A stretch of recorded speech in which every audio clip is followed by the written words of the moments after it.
There remaineth therefore a Sabbath keeping. So the Sabbath rest typifies the eternal rest that is to come. That's what he is saying. There remains therefore a Sabbath rest for the people of God. So there is still a typical signification represented in Lord's Day worship that points us forward to that eternal rest that is to come.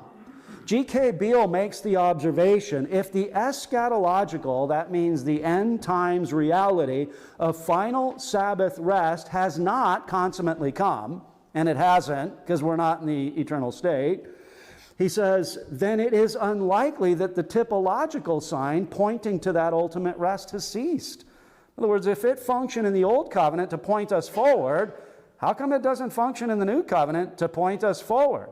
It truly is the market day of the soul. He goes on to say, that is, if the weekly Sabbath included the function of pointing forward to consummate rest, and that rest has not yet come, then that weekly Sabbath should continue. That's called good logic. I quoted this from last week by A.W. Pink.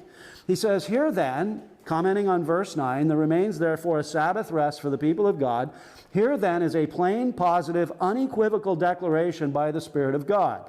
There remaineth therefore a Sabbath keeping. Nothing could be simpler, nothing less ambiguous. The striking thing is that this statement occurs in the very epistle whose theme is the superiority of Christianity over Judaism, written to those addressed as holy brethren, partakers of the heavenly calling. Therefore, it cannot be gainsaid that Hebrews 4:9 refers directly to the Christian Sabbath. Hence, we solemnly and emphatically declare that any man who says there is no Christian Sabbath takes direct issue with the New Testament Scriptures.